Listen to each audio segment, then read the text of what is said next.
Hey everybody, it's Safi and Marco. Dish Out on Movies, the only movie review show on YouTube to review movies in terms of food. It's just Marco here once again, and I am here today to talk about The Australian Office. Now, this aired yesterday, and I was going to review the whole thing yesterday, but I kept on having internet issues. It was terrible. I would try to watch the show, and it would keep on going out and going to a black screen over and over and over again. And the show was bad, so that already made it worse to watch it. And then today I had the same type of issue, but then the site would just completely shut down, and I would have to go out and come back in and go out and come back in, and it was like torture. It was like a nightmare.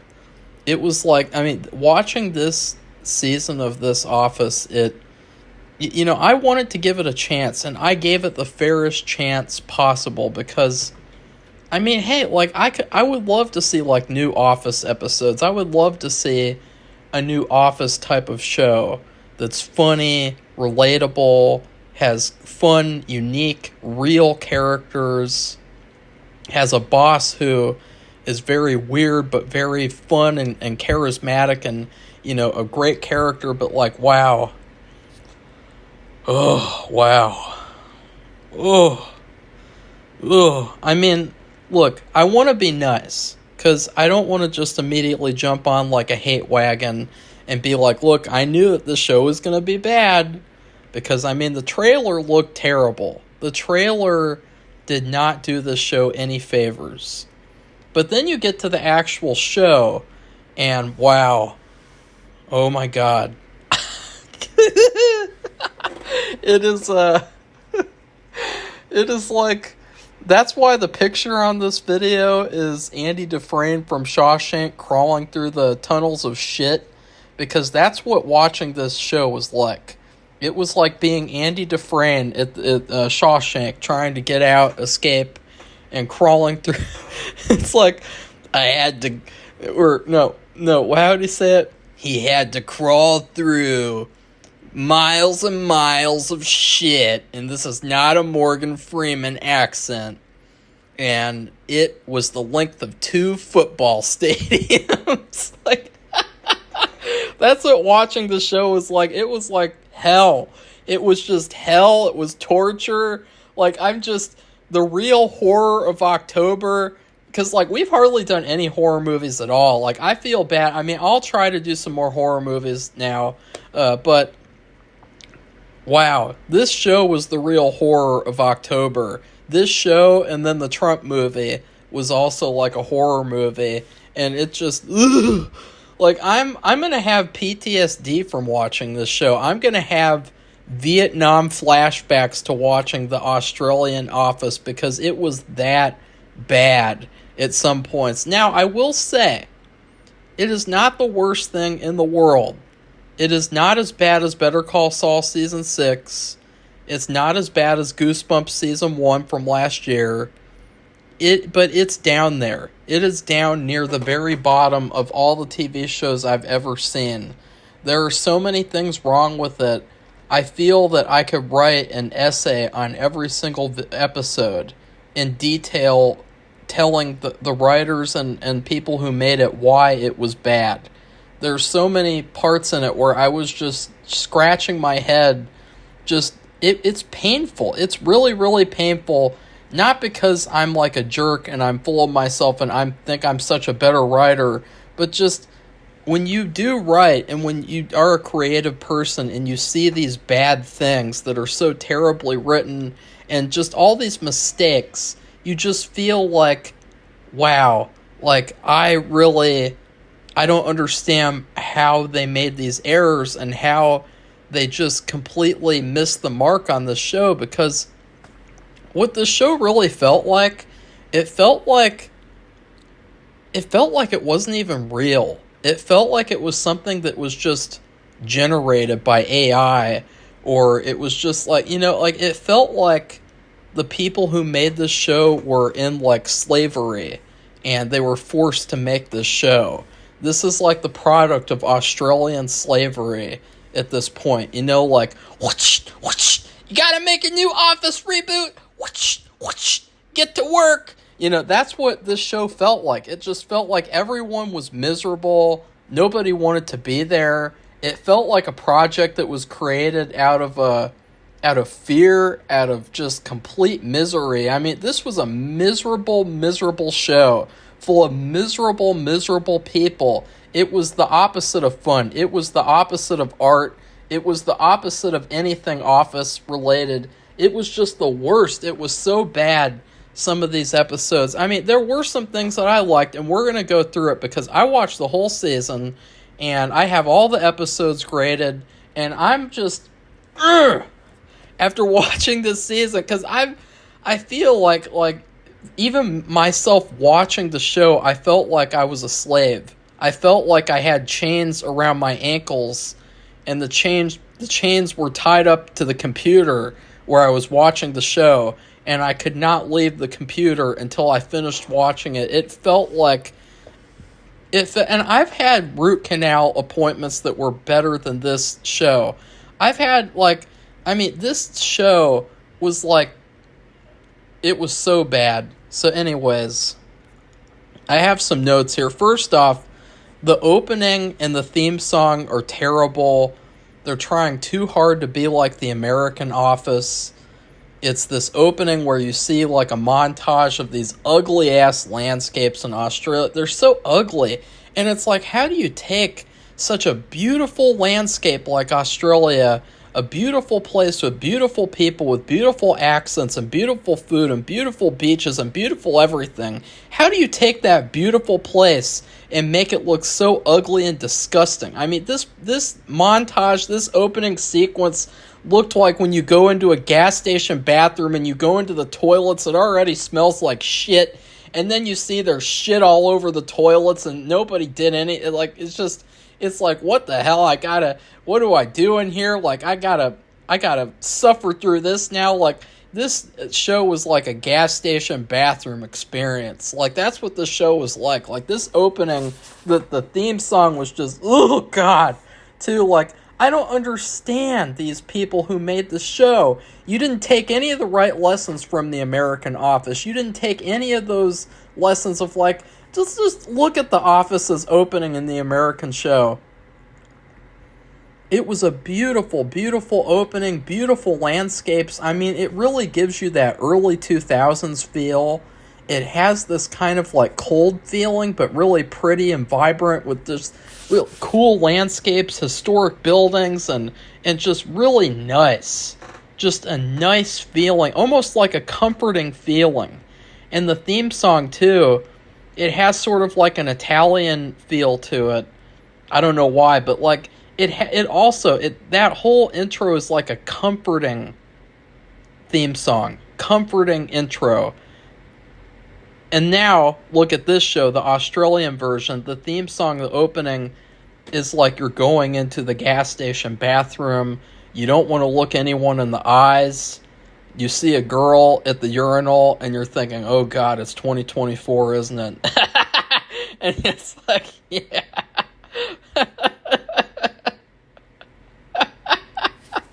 So anyways, yeah, the intro sucked. I skipped through it every single episode. Now, I want to give a compliment to the show because this is one of the only nice things I'm going to say about it. The best thing about this show is the Dwight character, the female Dwight, Lizzie. She's pretty funny. She's kind of like Emma Stone a little bit, but a little bit creepier. She kind of looks like an elf woman, and she's really, really good. She totally gets the assignment. I would love to see her in more stuff, more comedic stuff, or more anything. She's really, really good. She had some really funny moments, and she totally was the only part of the show where I was like, yes, I want to watch this show. And so there was this one episode, in fact, I think I have a note about it. Yeah, in episode 3, she is forced to go down to the warehouse the whole episode, and it's funny because the Daryl, which also they have a female Daryl. There's a lot of gender swaps on the show, which I will also get into the negatives of that, because when you have a female Dwight and you have a male Jim, immediately there's going to be some, like, there is some sexual tension between them in a weird way that I really did not like, because I felt like, you know, I don't want to think about Dwight and Jim being in a romantic relationship. Like, you know, like, they're friends by the end of that show, and that's what it makes me think of in this show. And then I do like the female Daryl, too. I do like her. She was also pretty good, but she was very underutilized. She only had really one good joke in the entire season, but I would really like to see more of her, too. I think that she did a good job. But in episode 3, there was this really good meta joke, and I felt like if the writers knew, which I don't think that the writers knew, because why would you think that you're making a terrible show? You would want to think you're making a really good show, right? Well, the female Daryl, she says, "It's all gone to hell upstairs because you're not there." And I laughed my ass off at that joke, because I was like, oh my God, that is 100% true. It's funny because it's true. It's funny because that was what I was thinking the entire episode. I was thinking, like, you know, this episode is that was probably the worst episode of the season. Yeah, Melbourne Cup, I gave that an F. That was the absolute worst, but that joke was amazing because it totally like fit in with what I was thinking and what the whole episode, you know. And then she had a really good moment after that where she got on like one of those lifter things. I don't know what they call a forklift, I think they call it.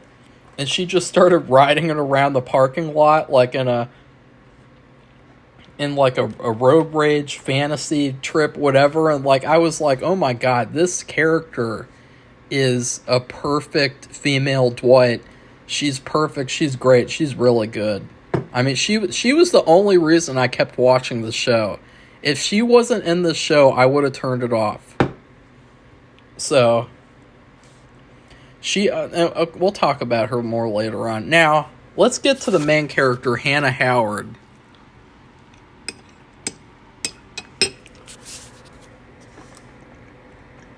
The female Michael. Now, this character is the worst part of the show. Not because she's a woman, not because I'm a sexist, but because she is just the worst. The absolute worst. She tries way too hard. She's obnoxious. She's weird. She had this... God, that episode 3 was just the worst. She had this moment where she got really drunk and really upset, and she pigged out on cake, and she had cake all over her face and shit. Like, you know, when Michael would pig out, I don't think that he would have, like, food all over his face like a child. You know, like, Michael in the American Office, he was already a child, but he wasn't that much of a child. This character was. She was such a child that, like, it was really, really bad and weird. You know, like... And then there was also a moment in the finale where she pigged out and she had food all over her face. And I thought, you know, this character is the exact reason why you have people who said, like, I don't want a female Michael, I don't want a gender swap show, because this character is just terrible. And she's almost like season 1 Michael mixed with season, like, 4 or 3 Michael. You know, like, she has all the annoying, asshole-ish qualities of him in season 1 with all of the miserable kind of, like, sympathy points from season 4. You know, like, it's weird, too, because you'd think that the people who made this show would have learned the lesson from the American Office that people didn't like Michael in season 1. You'd think that they'd learn that and be like, hey, let's make Michael likable. But no, she is terrible. She's awful. They have these points where they try to make you feel sorry for her. But all I could think of was that this woman is like Nellie from The American Office. She is literally almost exactly like Nellie, except she isn't as frantic and she doesn't make weird, chaotic decisions like, give everyone raises and stuff like that. Just random, in order to oust the former boss, So, yeah, I really didn't like her character. She was the worst part of the show. And then I wanted to go through, like, there was some of the show where they did try to push the boundaries, because there's a lot of people nowadays and they say, you could never make The American Office today. You can never make that show again today, which I just think is like a lame excuse for not making anything. I think that's an excuse for, like, anything. Like, oh, that can't be made today. It's like, why not? Because you're too lazy to make it? Like, that's the only excuse that you can use. On my book. So, there were some moments, though, where they really held back. They really, really were trying to make things, like, safe comedy. But then there were other moments where they would push the boundaries. So, one of the worst jokes in the show, because I felt like this joke, if properly handled, could have been a funny joke. The boss in episode 1, she says if employee A doesn't come to work tomorrow, she's probably going to self-harm by the end of the day. Now, nobody talks like that, like, do you ever hear someone saying, like, uh-oh, I hope you don't go home and self-harm from watching the Australian Office? Nobody says that. They would say, Marco, I hope that you don't shoot yourself by the end of the Australian Office watch through. Or, Marco, I hope you don't slash your wrists before you finish the Australian Office because we want you to review other things too. That's what they would say. They wouldn't say, I hope you don't self-harm. But, like, it felt like that was, like, the PC thing to do. And I could be wrong. That could be, like, an Australian thing. I don't know. The Pam of this office is also really unlikable. There's this one story where, and it's really, really, like, basic bitch writing, because, like, you just think about how the storytelling was in the American version, where she's like, hey, I won an art contest, and her boyfriend was like, hey, that's great.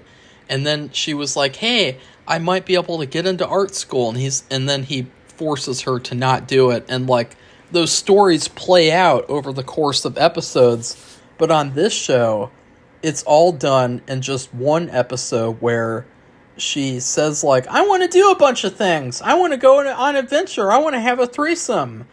And so her boyfriend, the Roy guy, I guess Roy doesn't even work there either. He's not even a warehouse employee, so there's not the threat of that anymore. Like, just, ugh.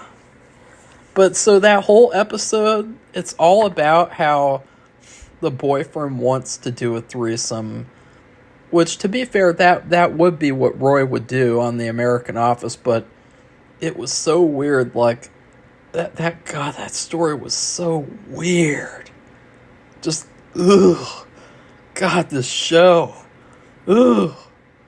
I mean, ugh. Ugh. I hated that story. And then she was like, oh, no, you think that's what I meant when I said I wanted to have a threesome? And then they had this awkward moment where she said, I want to have a threesome with the gym guy. Oh, God. Oh, why would they do that? Just why? Because you think about, in the American version, if Roy heard that, he would have laughed, and then he would have kicked the shit out of Jim, and he would have gotten fired in season 1. Like, just, Oh, there's so many things wrong with this show. Why did they make this show? Ugh. And then, guys, you won't believe this. Out of all the episodes that they could do a remake of, they did a remake of the bird funeral episode. Like, ugh. Ugh. Like, out of all... you think about... I mean, just another terrible decision. Like, you think about all the Office episodes and all the ones that people love and people cherish and say, oh my god, that's my favorite one. You did a remake of the bird funeral episode. Like, what the hell? Oh. Another issue with this show is that the Jim character, he is the worst too. He is terrible. The character arc that he goes through by the end of this season is just, it is really, really bad. It's so bad. But there's a big issue in this show in that the Jim character, he hardly does any pranks.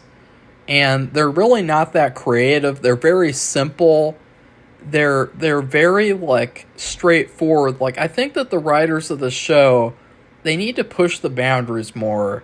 And they need to just think outrageous and think bigger and better. Because, like, you think about the pranks that he pulled in the American Office, a lot of them are very planned out. It's like pranks that Batman would pull off. And the pranks on this show is like pranks that just some guy would pull off. The Krieg character, they have this Krieg character named Lloyd. He looks the part. He looks like a creepy Australian guy. He looks like a serial killer. He looks like a backpacker in Australia who kidnaps and tortures 13-year-old girls. But the problem is that he feels like he's playing a character, and he doesn't feel like a real Creed type of character. I think that he was well cast though. Like, he just needs to work on his shtick a little bit more. He needs better material too. The Toby character too. They have this Toby guy. His name is Martin, and he's this really tall guy. He looks kind of like Stanley a little bit. He looks like he should be like the Stanley character. He is not very likable at all. He you know, they have pajama day at this office, and he's like, I did not wear pajamas today because I am an adult. And it's like, bruh, are you serious right now? Like, you think that children are the only... I see so many bitches at Kroger wearing pajamas all the time in their 20s, 30s, 40s, 50s, 60s and shit. And you got this fucker, and he's like, I did not wear pajamas today because I am an adult. And you think about Toby in the American version, he definitely would have worn PJs. And why do I say that? Because if you think about on the Casual Friday episode, even though he didn't wear like ultra like inappropriate clothing like some of the other employees, he did wear casual clothing because he's a person having fun. Now, another thing that the Pam character does that's terrible, she purposefully made this fake dating profile for the Jim character, and there's this woman that comes in to the office who does this seminar, and she matches up with him, and then she starts to talk to him, and she gets the impression that he lied on purpose on his profile. So she ends up rejecting him, and I just felt like that was horrible, because like it was like they were trying to remake that Hot Girl episode in Diversity Day and made it into like a Frankenstein's monster episode. But of course, since this is the modern office, he doesn't get the girl. But I just thought that was a terrible thing of the Pam character to do, to like make him look like a liar like that and to make him look bad. So I really didn't like that. Like, that was probably in the top 3 worst things that people did on this show in season 1. And then on that same episode, the Creed character, he's walking around the office exposing his junk almost the entire day. So basically, he's also kind of like Meredith. I think he's like Meredith mixed with Creed. But what was weird was that the woman who did the seminar, she was doing a seminar on like boundaries and consent bullshit. And she didn't even notice that his junk was out like almost the entire day. And so at one point he had to staple his pants together or something. Like, that was weird. Now, one of the best things about the show was when the Michael woman character, she got someone with Down syndrome to be the receptionist for a day. Just so that she could make this fake diversity video. And that was the funniest thing of the show so far. And his character's name was Dylan. And he was actually really funny. And I felt like that was another thing. I felt like he should have been on the show now as like the Ryan character. Because I guess he's like a temp. And you do see that a lot nowadays with like companies purposefully doing that kind of thing to make themselves look good. Hiring someone with Down syndrome, and then posting pictures about it. Like, I've seen it all over the place. So that was actually a really good idea, a smart idea, a funny idea. And that episode was actually my favorite episode of the season, Women in Business, which is funny because from the title, you would have thought it would have been like an agenda episode. But no, it was really, really funny. And that actually felt like something that would have happened on the US version. Now, another plot that ends up happening, this is the main plot with the Jim character. So what happens is, him and the Pam character, I mean, honestly, like, they don't really have much of a challenge of wanting to get together or not. Like, they're clearly into each other. And she, you know, in a lot of like these friend zoning type of relationships, it's sort of like this odd dynamic where one of the people in the relationship, you can tell that they really, really want the other person, and then the other person doesn't, or at least they want to give off the impression that they don't, so that then you'll be thrown off. And so you don't really get that here. It's more of a relationship dynamic where he clearly really wants her and she clearly really does want him, but she just doesn't know like what to do for some reason. She doesn't like want to break up with the Roy guy for some reason. Like, it's a really just weird dynamic.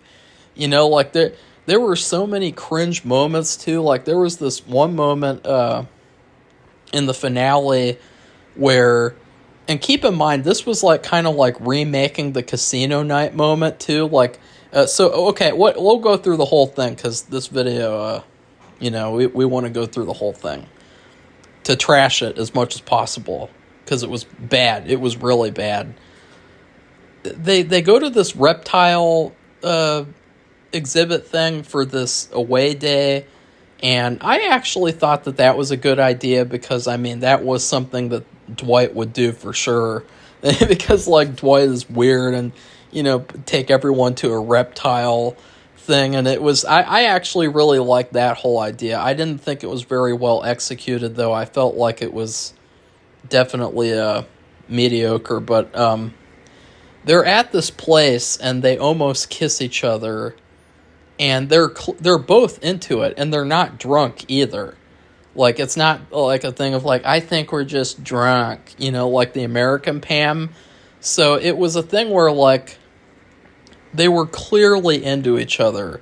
But then what happens is they get interrupted by someone, which very cliche, and then they go back to the office and they talk about going out to have dinner together, and it's like, okay, fine, like, let's get rid of that stupid romance love triangle bullshit now. They just get together and Roy's gone. Like, that would be pretty nice, but no. For some reason, they're like, oh, actually, no. Let's just pretend none of that ever happened. So then guess what the Jim character does? Now, think about how a normal adult, like, even if you're really upset, this Jim character stays home sick for days after she lightly rejects him. Then he comes back to the office and he wants to quit. Yeah. So then he finally has like this meeting with the Pam character. For some reason, he's just allowed to sit in the conference room all day writing his resignation letter. That was another weird thing. A lot of weird things with this show. And Pam comes in there and she's like, but fun friends. We can be friends, but fun friends. And then the Jim character, he says, but fun friends? Oh, yeah, sure. And she's like, no, just friends. Just, that's weird. And he's like, no, but friends. I gladly accept. And she's like, oh, no, that's weird. No, just friends. He's like, but friends. He keeps on saying it over and over. That's basically what his character did the whole season. He did that earlier on in the season where he's like, okay, so work husband, I'm your work husband, so we're going to get married soon. So who's going to be invited to the wedding? So is it going to be another guy? Is it going to be another guy? Like, he is just the worst. He is the absolute worst. Remember in season 7 of the Good Office show where they're doing that seminar thing, and there's that guy who used to be friends with Jim until his mom wouldn't let them hang out anymore, and he told him that you're too stupid to hang out with me. That's what this guy is like. This guy is like that guy who was like really hung up about Jim telling him he was too stupid to hang out with him. That's what I felt like. That's what they made Jim into on this Australian Office show. He is a terrible character. Terrible, terrible, terrible. Now, the only good moment that the female Michael has of the whole season, she has one good moment. There's this moment where her and Dwight are having a meeting. I mean, Lizzie. Or they're talking about doing this deal that they want to do. And the Toby character comes in. And the Michael character is just not having it. And she stands up to him and yells at him and just tells him to fuck off. And that was the only moment in the whole season where I actually liked her. Because I felt like that was the only moment where it felt like we're getting a little tiny taste of what could be a new character, of what could be like a different character, instead of like Nellie from The Office or like Michael from season 1. I feel like she needs to be her own thing.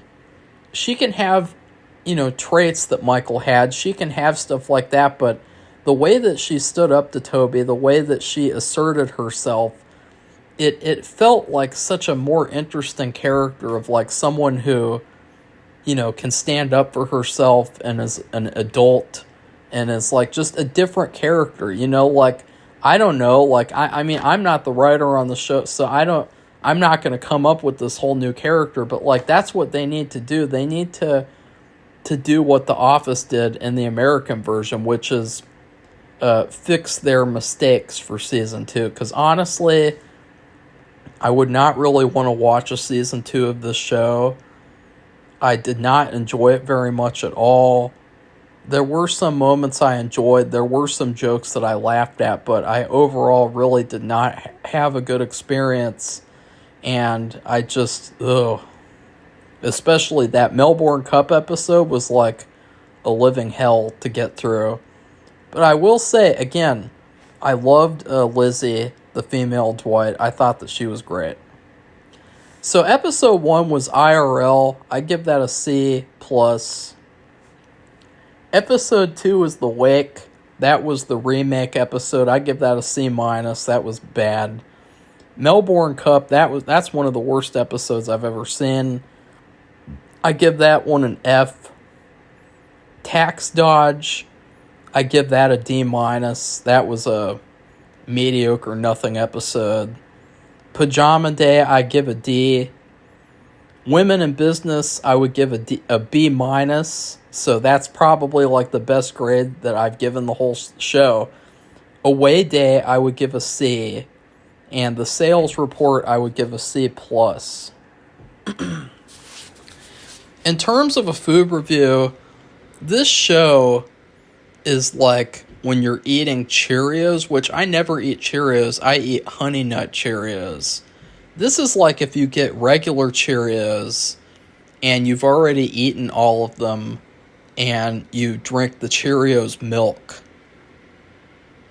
And there's no flavor or anything, and it just tastes like cardboard water with milk in it or something, or cardboard milk with, like a watery like thing going on. Like, there's just no flavor there at all. And you feel like, why would I have this when I could have a better cereal, Honey Nut Cheerios, when I could have a better cereal, like any kind of cereal, and then I could have the really tasty milk at the end instead of this boring, awful, generic, just plain old milk flavor. So anyways, this show is... Ow! I just hurt my toe. Ow! This show was terrible. I would recommend to stay away from it if you want to enjoy your life. And so please... Sorry, but I despised it. I just absolutely despised it. So please like this video and comment and tell me what you thought about this new show. And then please subscribe to our channel if you'd like to see more honest reviews. Goodbye, everybody. See you soon.